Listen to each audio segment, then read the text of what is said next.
নামাজ পড়ছে একজন ব্যক্তি, সে আল্লাহর সাথে সরাসরি কথা বলছে, তার পাশে কথা বলা জায়েজ নেই। এমনকি নামাজরত ব্যক্তির পাশে কোরআন তেলাওয়াত করাও জায়েজ নেই। আমি কথা কি বুঝতে পারছেন? একজন ব্যক্তি নামাজে দাঁড়িয়েছে, আল্লাহর সাথে কথা বলছে, পাশে আপনি কোরআন তেলাওয়াত করতে পারবেন না জোরে জোরে। মনে মনে করতে হবে, করতে চাইলে মনে মনে করতে হবে। অনেক সময় মসজিদের ভিতরে দেখবেন নামাজ পড়া হচ্ছে, শোরগোল করছে।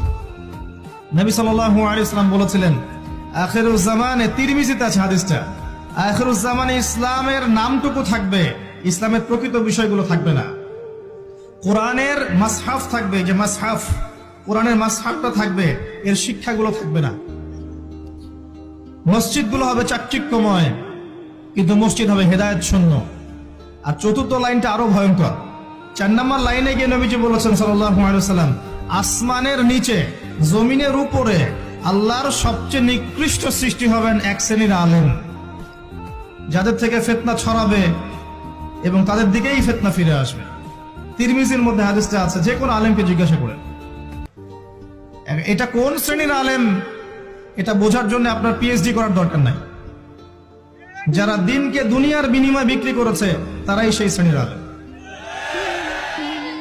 যারা সত্য কথা বলতে ভয় পেয়েছে তারাই সেই শ্রেণীর আলেম। যারা সত্যকে মিথ্যার সাথে মিশ্রিত করেছে তারাই সেই শ্রেণীর আলেম।